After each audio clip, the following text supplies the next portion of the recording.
अब चाहिँ घुमेन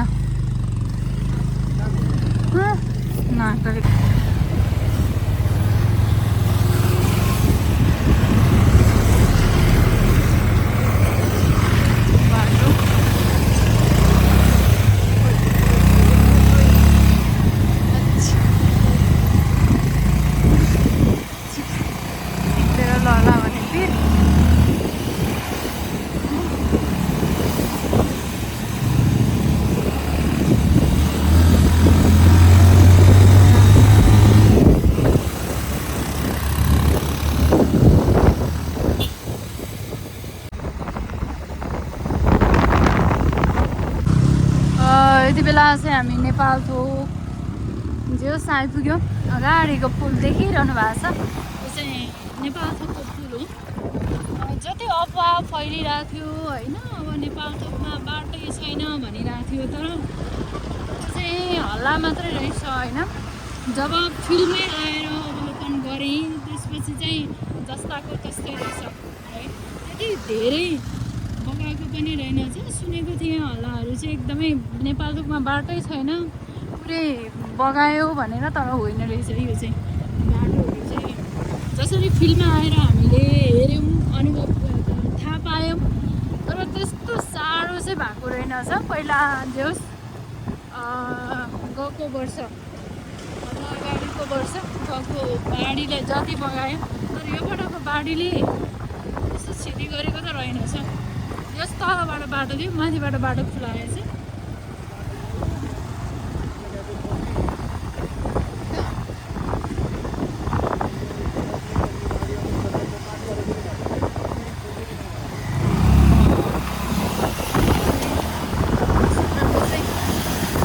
खत्तम पनि छैन र त्यस्तो वाउ पनि छैन, जे होस् ठिकै रहेछ। घुम्नको लागि चाहिँ हुने खालकै रहेछ। यो चाहिँ नेपालथोकको अवस्था है।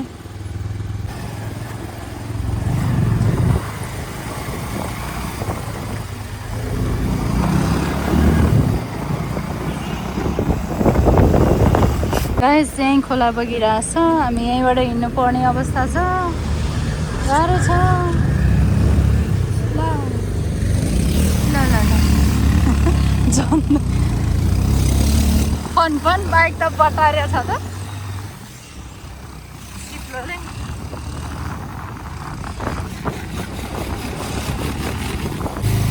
यस्तो छ बाटो ढिलो। कति राम्रो बिपी हाइवे पुरै खोला यता अगाडिपट्टि होइन। यो खोलाले यो बाटो सबै गरिरहेको छ। आधी बाटो नै खोलाले खाइसकेछ। माथितिरबाट पहिरो झरेर केही छैन। बाटोको अवस्था एकदमै नाजुक।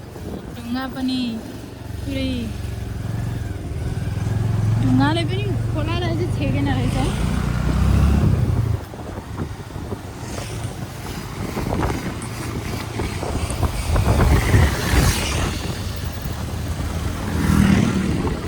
यहाँ चाहिँ पहिला कस्तो थियो, राम्रो भएछ है। यहाँ कस्तो डरलाग्दो थियो नि।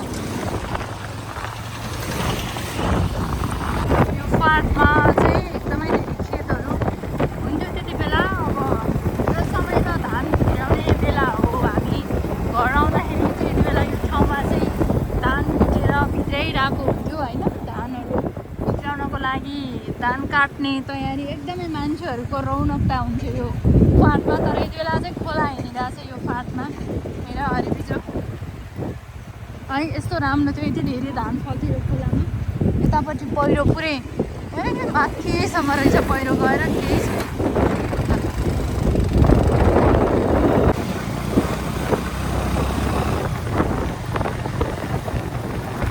यो फाँटहरू चाहिँ बेला रोसी खोला हिँडिरहेछ खेत। अनि यति बेला खेत सकेपछि आलु लगाउने सिजन होइन।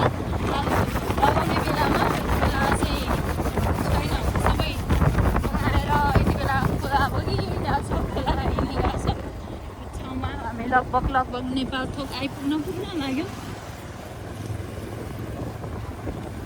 बाटो चाहिँ एकदमै खराब है। यो चाहिँ बिपी हाइवे हजुरहरूलाई देखाउँदैछु कस्तो छ भनेर।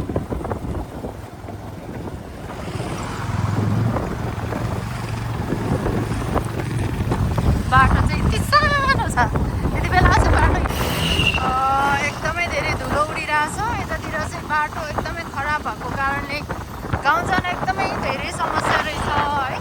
फोहोर धुलो त्यस्तै उडिरहेछ। यो चाहिँ सस्तो पाउडर। बाटो यति सानो छ। यति बेला हामी चाहिँ सिन्धुलीसम्मको यात्रामा जाँदै गर्दाखेरि देखिएको दृश्य हजुरहरू माझमा कैद गरेको छु। ओहो केही देखेको छैन।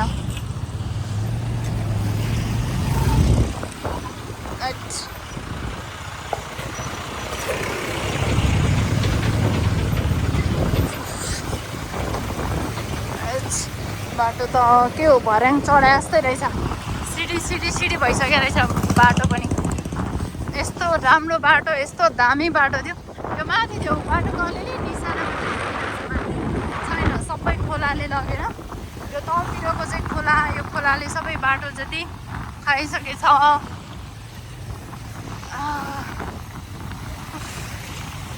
घर पुग्दा त थकाइले बोध हुन्छ होला।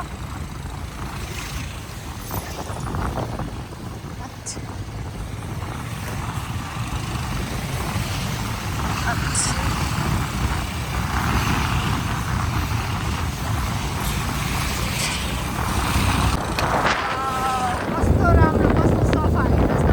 यति धेरै धुलो छ नि यो बाटोमा। ओहो हामी चाहिँ यति बेला कालढुङ्गा होइन, कालढुङ्गा आइपुग्यो।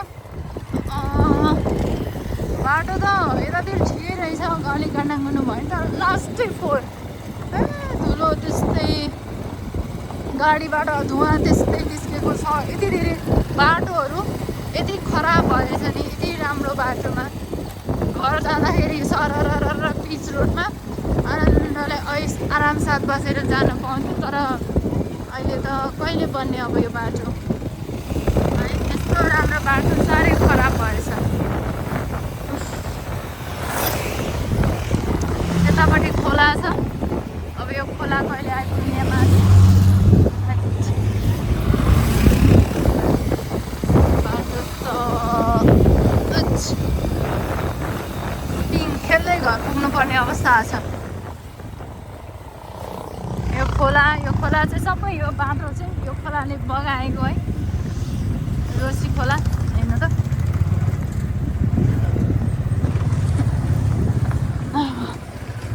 सबै चौर यति धेरै खेतहरू बिचरा धानहरू कति फलाएर खानुहुन्थ्यो।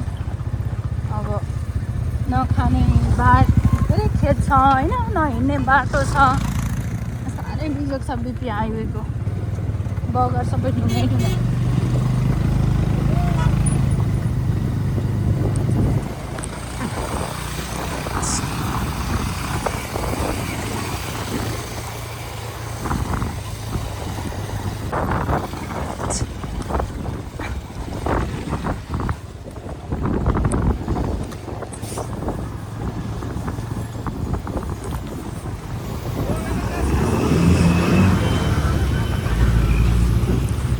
गर्यो।